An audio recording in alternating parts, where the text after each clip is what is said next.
El crimen que quiso salvar al mundo. Siberia, un campo de trabajos forzados cubierto por nieve infinita. Un hombre demacrado observa el horizonte helado mientras el viento corta su piel como cuchillas invisibles. Ha cruzado la línea entre el bien y el mal y ha pagado el precio. Pero la verdadera pregunta no es ¿por qué fue castigado? La pregunta es otra. ¿En qué momento comenzó realmente su crimen? San Petersburgo, verano de 1866. La ciudad respira humedad, pobreza y desesperación. Las calles están llenas de estudiantes hambrientos, obreros agotados y mujeres obligadas a vender lo único que les queda para sobrevivir. El Imperio ruso atraviesa una época convulsa después de la abolición de la servidumbre en 1861. Las ideas radicales hierven en cafés oscuros y en las mentes jóvenes que buscan un nuevo orden para el mundo. En una habitación minúscula, sofocante, casi como un ataúd vertical bajo el techo de una vieja casa, vive Rodion Romanovich Raskolnikov. Es un exestudiante de derecho brillante, orgulloso y profundamente aislado. No paga el alquiler, apenas come, y cada vez que sale a la calle lo hace con una creciente sensación de desprecio hacia el mundo que lo rodea. La pobreza no solo lo rodea, lo asfixia, pero su orgullo es aún más grande que su miseria. En esa habitación comienza a tomar forma una teoría peligrosa. Raskolnikov empieza a convencerse de que la humanidad se divide en dos tipos de personas. Por un lado están los hombres ordinarios, aquellos que deben obedecer las leyes y aceptar las normas establecidas por la sociedad. Por otro lado están los hombres extraordinarios, individuos capaces de crear nuevas reglas, incluso si para ello deben romper las antiguas. En su mente aparece un ejemplo histórico que parece justificar esta idea: Napoleón, un hombre que cruzó ríos de sangre para construir imperios y que sin embargo es recordado como un genio de la historia. Entonces surge una pregunta peligrosa, una idea que germina lentamente como veneno en su mente. Si un hombre extraordinario necesita cometer un crimen para beneficiar a miles, ¿no estaría moralmente justificado? Al principio, todo parece un simple experimento mental, pero poco a poco, esa idea comienza a transformarlo. En un barrio miserable de la ciudad, vive una vieja prestamista llamada Aliona Ivanovna. Es fría, calculadora y despreciada por casi todos. Presta dinero a personas desesperadas a cambio de objetos que casi nunca devuelve. Para muchos, es una mujer cruel que se alimenta de la necesidad ajena. En la mente de Raskolnikov, la usurera deja de ser una persona y se convierte en un problema matemático. Una vida insignificante a cambio de muchas otras que podrían salvarse. Una ecuación brutal que parece ofrecer una solución lógica al sufrimiento del mundo. El pensamiento lo aterra, pero también lo seduce. Un día llega una carta de su madre, Pulkeria Alexandrovna. Desde la provincia le escribe sobre sacrificios, dificultades económicas y decisiones dolorosas. Su hermana Dunia está dispuesta a casarse con un hombre despreciable únicamente para ayudar a la familia. El orgullo de Raskolnikov arde. Su teoría deja de ser un simple ejercicio intelectual y se vuelve algo personal. Si eliminara a la usurera y tomara su dinero, podría salvar a su familia. Podría demostrar que su inteligencia lo coloca por encima de las normas comunes. El crimen comienza a vestirse con la apariencia de un propósito noble. Raskolnikov comienza a estudiar cada detalle. Camina hasta la casa de la prestamista para observar horarios, puertas y vecinos. Se repite a sí mismo que solo está probando una hipótesis, que todo es un experimento mental.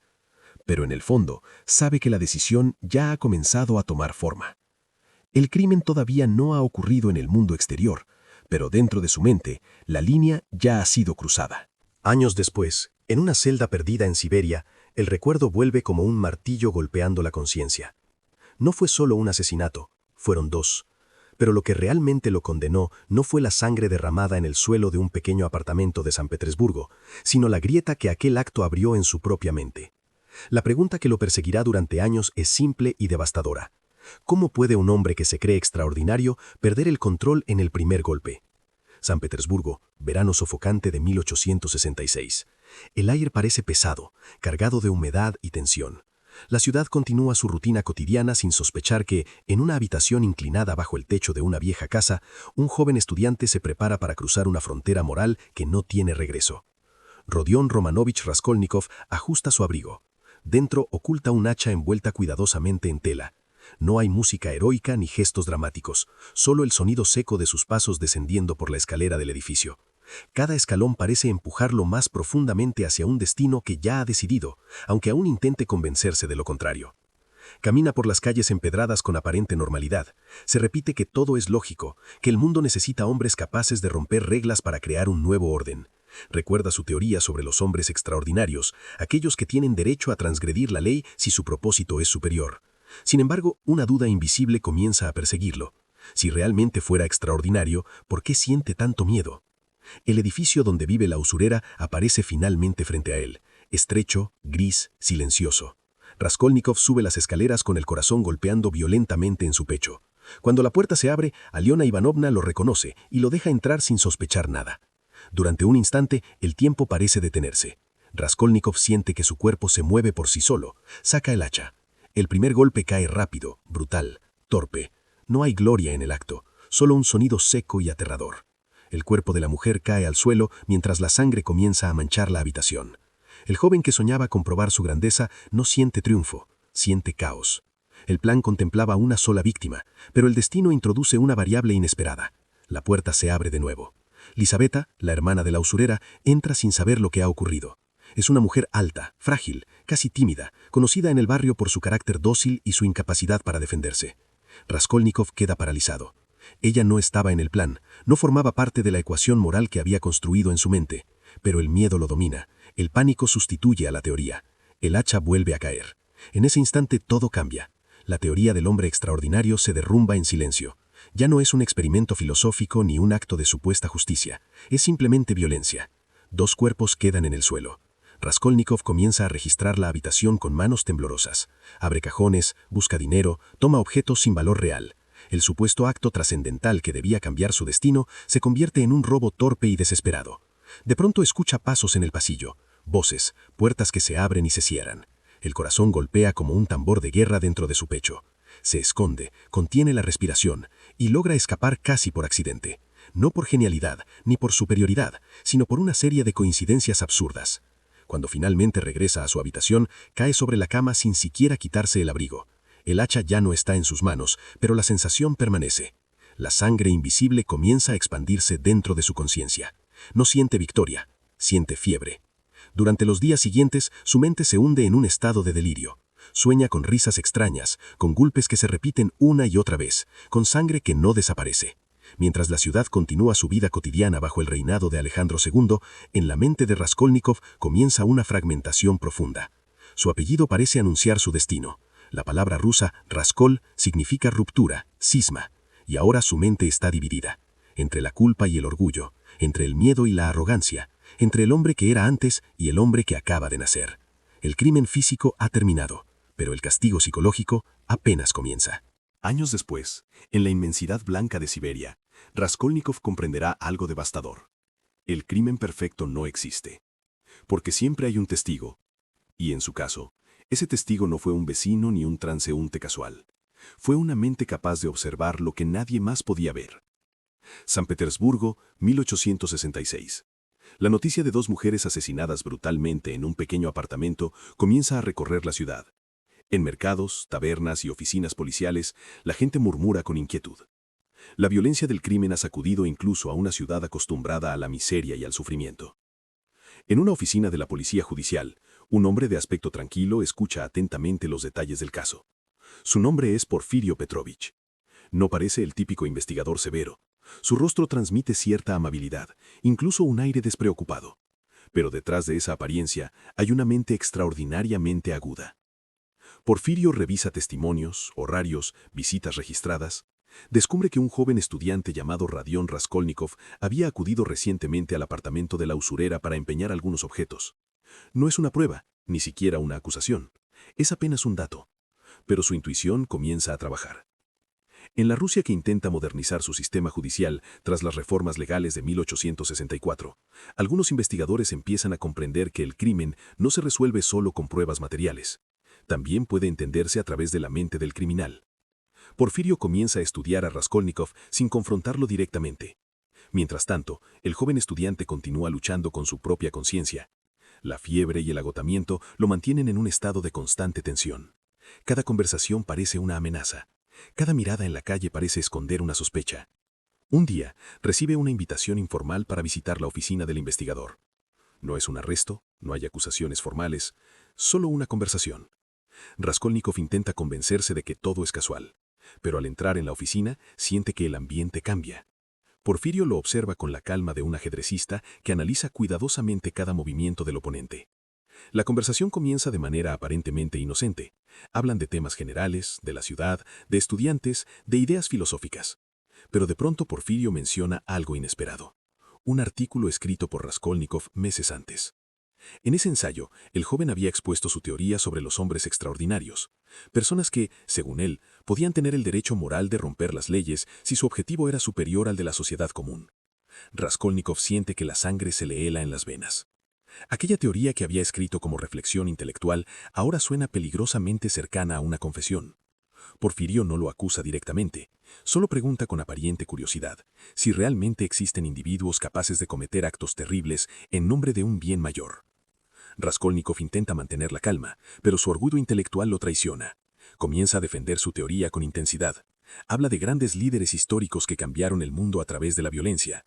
Menciona nuevamente a Napoleón como ejemplo de un hombre extraordinario que desafió las reglas establecidas. Porfirio escucha con atención.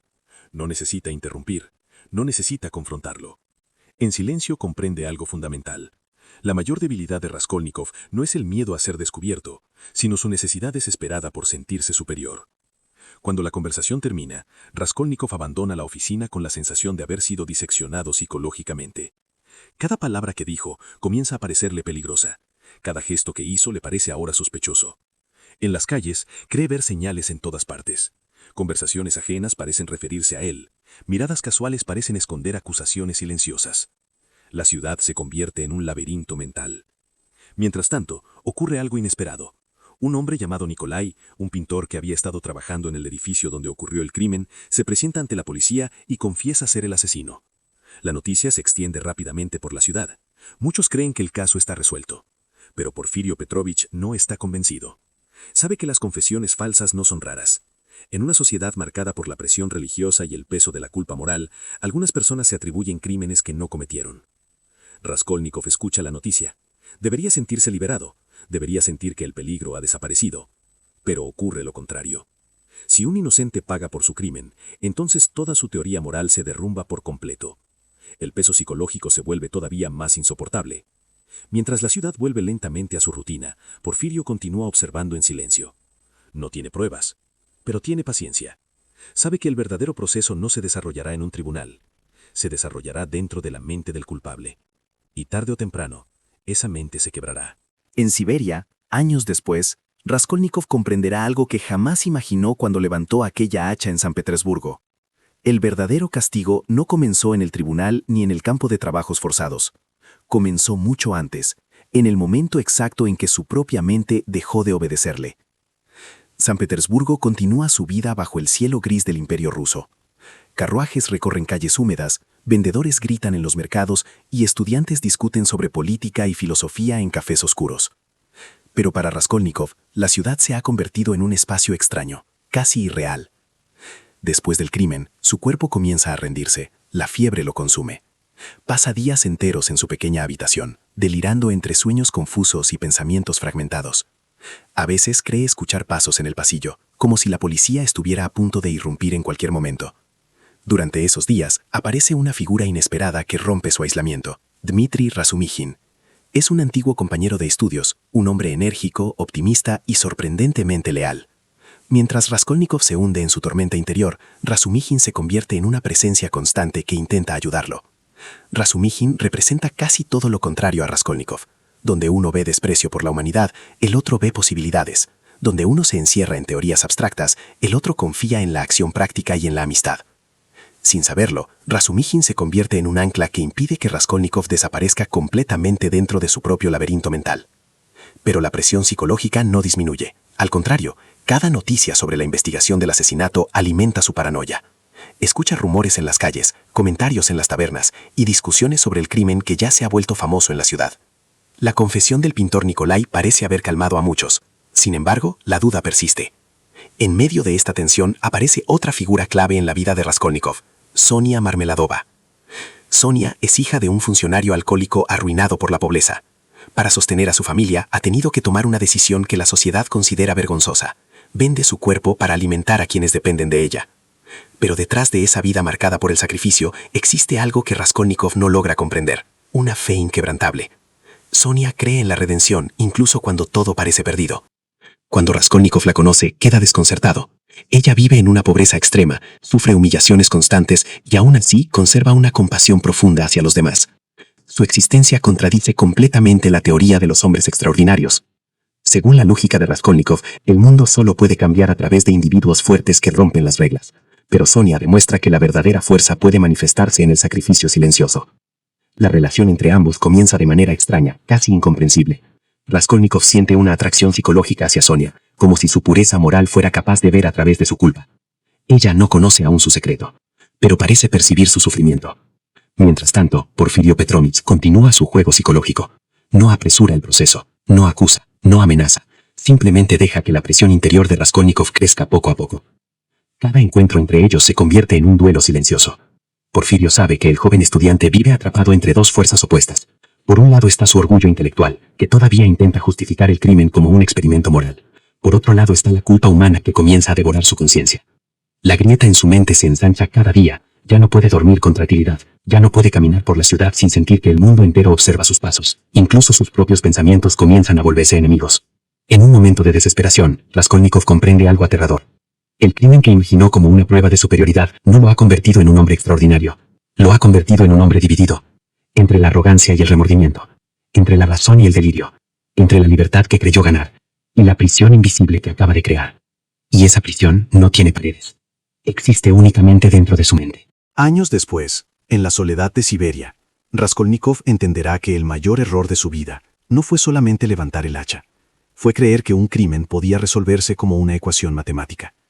Creyó que bastaba eliminar una vida para equilibrar el sufrimiento del mundo. Pero lo que nunca calculó fue el peso de la conciencia humana. San Petersburgo continúa moviéndose bajo el ritmo constante de la pobreza, el ruido de los carruajes y el murmullo de las multitudes. Sin embargo, para Raskolnikov, cada calle parece estrecharse, cada edificio parece inclinarse sobre él como si la ciudad misma estuviera observándolo. Su estado mental se deteriora lentamente. La fiebre ha disminuido, pero ahora surge algo más profundo y peligroso: la obsesión. Cada pensamiento regresa inevitablemente al crimen. Cada recuerdo del momento en que levantó el hacha reaparece como una imagen imposible de borrar. Mientras tanto, su relación con Sonia Marmeladova comienza a profundizarse. Sonia vive en una habitación pequeña, casi vacía, donde la pobreza se siente en cada objeto gastado.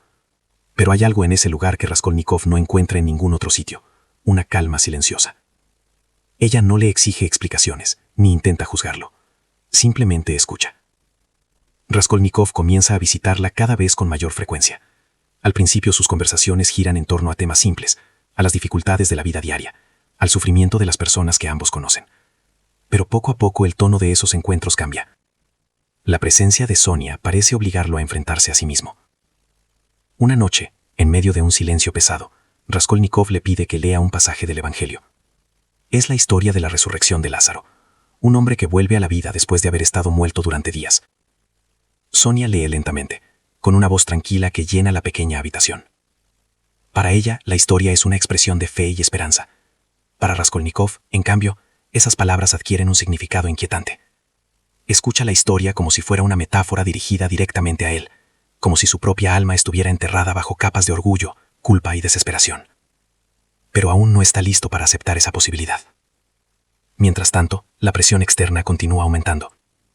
Porfirio Petrovich sigue observándolo con paciencia. Sus encuentros se vuelven cada vez más incómodos. El investigador ya no necesita insinuar demasiado. Sabe que la mente de Raskolnikov se encuentra al borde de la ruptura.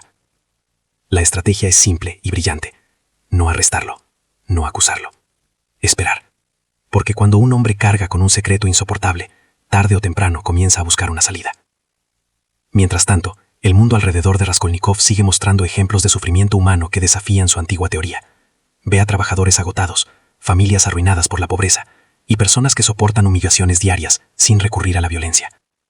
Cada una de esas vidas parece plantear la misma pregunta silenciosa. Si el dolor existe en todas partes, ¿quién tiene derecho a decidir quién debe vivir y quién debe morir? La lógica fría que alguna vez sostuvo su teoría comienza a resquebrajarse. Y en el centro de esa rieta aparece Sonia. Ella no posee poder, riqueza ni educación sofisticada. Pero tiene algo que Raskolnikov nunca consideró en sus teorías: compasión. Una compasión que no busca justificar el sufrimiento, sino acompañarlo. En un momento de profunda angustia, Raskolnikov siente que ya no puede soportar el peso de su secreto. La presencia de Sonia, lejos de aliviar su conciencia, comienza a empujarlo hacia una decisión inevitable. El crimen que imaginó como una demostración de superioridad intelectual se ha convertido en una carga que amenaza con destruirlo por completo.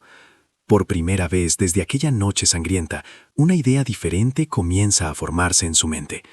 Tal vez el castigo no sea el final. Tal vez el castigo sea el único camino posible hacia algo que aún no comprende. Pero aceptar esa posibilidad significa renunciar a todo lo que creyó ser, y todavía no está preparado para hacerlo. Años después, en los vastos campos helados de Siberia, Raskolnikov comprenderá que el momento más difícil de su vida no fue cometer el crimen ni enfrentar el juicio. Fue algo mucho más simple y mucho más aterrador: pronunciar la verdad en voz alta.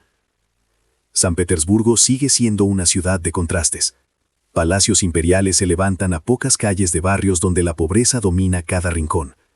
En medio de esa realidad desigual, Raskolnikov continúa caminando por las calles con la sensación de que el mundo entero se ha vuelto más pesado. El crimen ya no es solo un recuerdo. Se ha convertido en una presencia constante que invade cada pensamiento. Mientras tanto, el cerco psicológico se estrecha. Porfirio Petrovich sigue jugando su partida con paciencia. En una de sus conversaciones finales con Raskolnikov, el investigador deja caer una insinuación que cambia todo. No presenta pruebas definitivas, ni pronuncia una acusación directa. Simplemente afirma con calma que comprende perfectamente el tipo de mente capaz de cometer ese crimen. Porfirio describe al asesino como un joven inteligente, orgulloso, convencido de que posee una misión superior. Un hombre que intentó demostrar su grandeza y terminó atrapado en una contradicción moral imposible de resolver. Raskolnikov escucha esas palabras con una mezcla de furia y terror. Es como si el investigador pudiera ver directamente dentro de su mente. Sin embargo, Porfirio no lo arresta.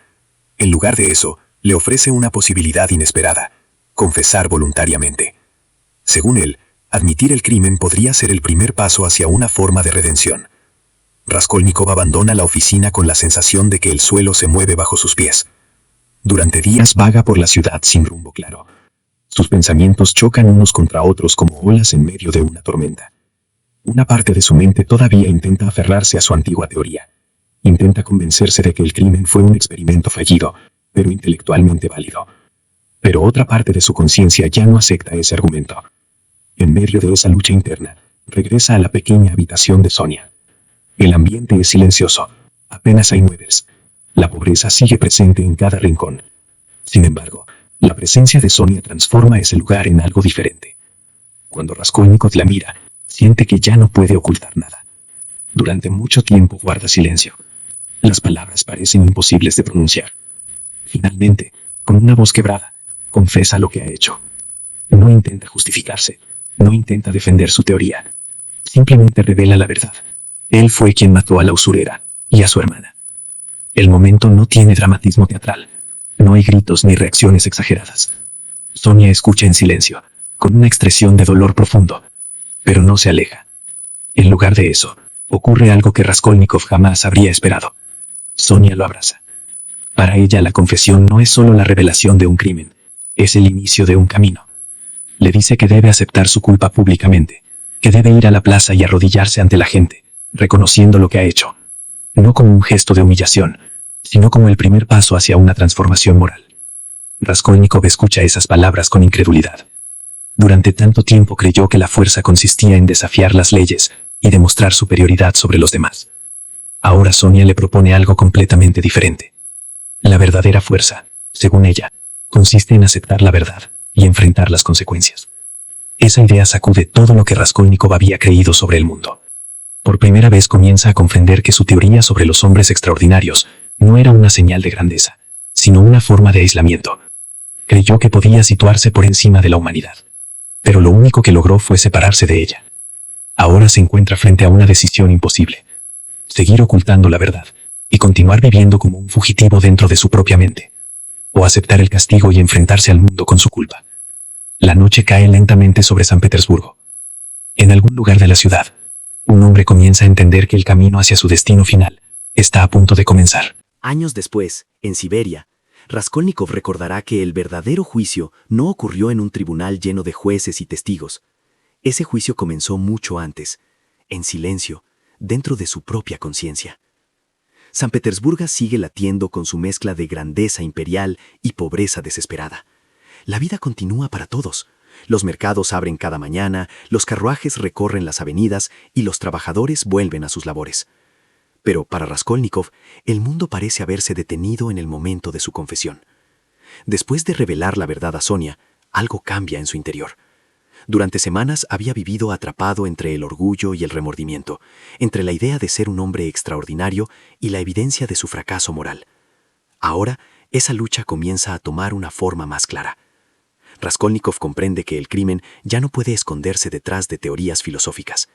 La idea de los hombres extraordinarios, aquella teoría que lo llevó a justificar el asesinato, comienza a desmoronarse bajo el peso de la realidad. Porque la verdadera pregunta ya no es si tenía derecho a matar. La verdadera pregunta es otra: ¿por qué lo hizo realmente? En el fondo de su mente empieza a surgir una respuesta incómoda. No fue por salvar al mundo ni por mejorar la vida de los pobres. Tampoco fue por ayudar a su familia. Fue por orgullo, por el deseo de demostrar que era superior a los demás. Ese descubrimiento es más doloroso que cualquier castigo legal. Mientras tanto, Sonia permanece a su lado, con una determinación silenciosa. No intenta borrar su culpa ni minimizar el crimen, pero insiste en una idea fundamental. La única manera de recuperar su humanidad es aceptar completamente la responsabilidad. La confesión privada ya no es suficiente. Debe enfrentarse al mundo. En una tarde gris, Raskolnikov camina lentamente hacia una plaza concurrida de la ciudad. La gente pasa a su alrededor sin prestarle atención. Comerciantes, estudiantes, obreros y soldados llenan el lugar con el ruido cotidiano de la vida urbana. Durante un momento, se queda inmóvil. El peso de la decisión es casi insoportable. Luego recuerda las palabras de Sonia. La verdadera fuerza no consiste en dominar a los demás, sino en aceptar la verdad. Entonces ocurre algo inesperado. Raskolnikov se arrodilla en medio de la plaza. La gente lo mira con sorpresa. Algunos se detienen, otros murmuran confundidos. Pero nadie entiende realmente lo que sucede dentro de ese joven. Para ellos es solo un gesto extraño. Para él es el comienzo de una transformación. Por primera vez desde el crimen, reconoce abiertamente su culpa ante el mundo. No como una estrategia ni como una teoría moral, sino como un hecho innegable de su propia vida. Después de ese momento, el camino hacia la comisaría parece inevitable. Mientras camina por las calles de San Petersburgo, el miedo no desaparece. La incertidumbre sigue presente. Pero algo dentro de él comienza a cambiar lentamente. La lucha entre orgullo y remordimiento aún no ha terminado. Sin embargo, por primera vez desde aquella noche sangrienta, Raskolnikov da un paso que no está guiado por su teoría intelectual, sino por una decisión profundamente humana. Se dirige hacia la policía. El proceso legal que sigue será rápido. Las pruebas circunstanciales, su comportamiento extraño y finalmente su propia confesión confirman lo que Porfirio Petrovich había sospechado desde el principio. El juicio comienza. Pero para Raskolnikov, el veredicto más importante ya ha sido pronunciado mucho antes, dentro de su propia conciencia. Años después, en los campos de trabajo de Siberia, Raskolnikov mirará el horizonte cubierto de nieve y recordará el momento en que la justicia humana finalmente alcanzó su destino. Pero lo que más lo sorprenderá no será la dureza del castigo, sino la extraña sensación de alivio que llegó cuando dejó de huir. San Petersburgo, 1866. Tras su confesión, el proceso judicial avanza con rapidez. Las autoridades examinan los testimonios, revisan los detalles del crimen y escuchan la historia completa que Raskolnikov finalmente decide contar. La ciudad, que durante meses había sido un laberinto de sospechas, ahora observa el caso con una mezcla de curiosidad y juicio moral. Para muchos ciudadanos, el asesinato de la usurera se ha convertido en un símbolo de la decadencia social que atraviesa la Rusia del siglo XIX. El tribunal escucha con atención la explicación del joven estudiante. Raskolnikov no intenta presentarse como un héroe ni como un reformador social. Expone su teoría sobre los hombres extraordinarios y admite que intentó demostrarla a través de un acto extremo. Su confesión revela una mezcla inquietante de orgullo intelectual y arrepentimiento humano. Los jueces reconocen algo particular en el caso. No se trata de un criminal común, movido por la codicia o la violencia impulsiva. Se trata de un hombre que transformó una idea filosófica en un experimento real. Ese detalle influye en la decisión final del tribunal. Después de evaluar su estado mental, su confesión voluntaria y la ausencia de antecedentes criminales, la sentencia se anuncia con solemnidad. Raskolnikov será enviado a Siberia para cumplir una condena de trabajos forzados durante 8 años. La noticia marca el final de una etapa y el comienzo de otra completamente distinta. Mientras es trasladado lejos de San Petersburgo, la ciudad donde todo comenzó, continúa su vida cotidiana. Las calles vuelven a llenarse de ruido, los mercados siguen funcionando y las conversaciones sobre el crimen se desvanecen lentamente en la memoria colectiva. Pero para Raskolnikov, el viaje a Siberia representa algo más que una condena legal. Es el inicio de una confrontación consigo mismo. Los campos de trabajo del Imperio ruso son lugares duros, diseñados para castigar y disciplinar a quienes han violado las leyes del Estado. El frío es intenso, las jornadas son largas y la vida diaria está marcada por la vigilancia constante. Entre prisioneros comunes, ladrones, asesinos y exiliados políticos, Raskolnikov se convierte en uno más. Durante mucho tiempo mantiene una actitud distante. Su orgullo intelectual todavía resiste. Continúa creyendo que su crimen fue diferente, que su motivación estaba por encima de la brutalidad ordinaria que lo rodea. Pero la realidad del castigo comienza a desgastar lentamente esa ilusión. La vida en prisión no permite teorías abstractas. Solo existe el trabajo duro, el frío implacable y la presencia constante de otros hombres que también cargan con sus propias historias de culpa. En medio de ese mundo hostil, una figura permanece fiel a su promesa. Sonia. Ella decide seguirlo hasta Siberia. Aunque no puede vivir dentro del campo de trabajos forzados, se establece cerca del lugar donde Raskolnikov cumple su condena. Desde allí intenta visitarlo siempre que las autoridades lo permiten. Su presencia silenciosa se convierte en un recordatorio constante de algo que Raskolnikov aún no logra comprender completamente: la posibilidad de redención. Durante los primeros meses, él sigue resistiéndose a esa idea. Acepta el castigo físico, pero su mente todavía lucha por justificar lo que hizo. Sin embargo, el tiempo en Siberia tiene una forma particular de cambiar a las personas. En el silencio de las largas noches y en la repetición agotadora de las jornadas de trabajo, las teorías comienzan a perder su poder. Y lo único que queda es la verdad desnuda de lo que ocurrió. El castigo legal ya ha comenzado, pero la transformación interior todavía está lejos de completarse. Años después del juicio, en la fría inmensidad de Siberia, Raskolnikov comienza a comprender que el castigo impuesto por la ley fue solo el comienzo de un proceso mucho más profundo. El verdadero cambio no ocurre de golpe, llega lentamente, casi de manera imperceptible, como el deshielo que comienza bajo la nieve al final de un largo invierno. Los campos de trabajo del Imperio ruso son lugares donde el tiempo parece moverse de forma distinta. Las jornadas se repiten con una monotonía implacable, trabajo pesado, vigilancia constante y el silencio de una naturaleza inmensa que rodea a los prisioneros. Durante los primeros meses, Raskolnikov continúa viviendo encerrado en sí mismo. Su orgullo intelectual aún resiste. Se siente diferente de los otros presos, como si su crimen tuviera un significado distinto al de los hombres que lo rodean. Los demás prisioneros lo observan con desconfianza. Muchos de ellos no comprenden su actitud distante ni su aparente frialdad. Para ellos, el arrepentimiento suele expresarse de forma directa, a través de la fe religiosa o de la aceptación humilde del castigo. Raskolnikov, en cambio, permanece atrapado entre dos mundos. Por un lado está su antigua teoría, la idea de que algunos hombres poseen el derecho de romper las leyes para transformar la historia. Por otro lado está la realidad brutal de su fracaso moral. Ese conflicto interior lo mantiene aislado, incluso dentro de la prisión. Sin embargo, hay una presencia constante que comienza a modificar lentamente su perspectiva. Sonia. Desde la pequeña ciudad cercana al campo de trabajos forzados, Sonia continúa visitándolo siempre que puede. Camina largas distancias, soporta el frío y las dificultades solo para verlo unos minutos. Su dedicación desconcierta a los guardias y a los propios prisioneros. ¿Por qué alguien elegiría permanecer cerca de un criminal condenado? Para Sonia, la respuesta es sencilla. Porque ningún ser humano está completamente perdido. Al principio, Raskolnikov no sabe cómo reaccionar ante esa devoción. La presencia de Sonia le recuerda constantemente aquello que aún se resiste a aceptar, su propia culpa. Pero con el paso del tiempo ocurre algo inesperado.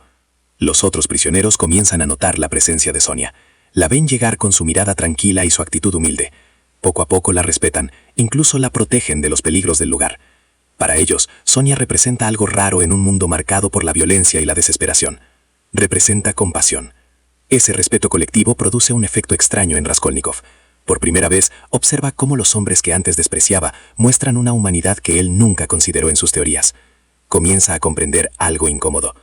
La grandeza humana no siempre se encuentra en los líderes que cambian el curso de la historia. A veces aparece en gestos pequeños, en sacrificios silenciosos, en la capacidad de soportar el sufrimiento sin destruir a los demás. Ese descubrimiento abre lentamente una grieta en su antigua visión del mundo. Una noche, enfermo y agotado después de una jornada de trabajo, Raskolnikov cae en un sueño inquieto. En ese sueño, imagina un mundo devastado por una extraña epidemia. En la visión, las personas comienzan a creer que cada una posee la verdad absoluta. Nadie acepta la opinión de los demás. Cada individuo se considera superior y actúa según su propia ley. El resultado es el caos. Ciudades enteras se destruyen mientras los hombres luchan entre sí convencidos de que tienen razón. Cuando despierta, Raskolnikov siente que ese sueño revela algo profundo sobre su propio pasado. Su teoría sobre los hombres extraordinarios no era solo peligrosa, era una semilla de destrucción. Porque si cada persona decide que sus ideas justifican cualquier acción, el mundo se convierte en un campo de batalla sin límites. Por primera vez desde el crimen, Raskolnikov comienza a aceptar una verdad que había rechazado durante mucho tiempo. La libertad sin responsabilidad no es grandeza. Es simplemente otra forma de caos. El proceso de transformación apenas ha comenzado, pero la semilla del cambio ya ha sido plantada. El castigo no fue la prisión. El verdadero castigo fue la soledad de su propia culpa. Solo la verdad pudo liberarlo.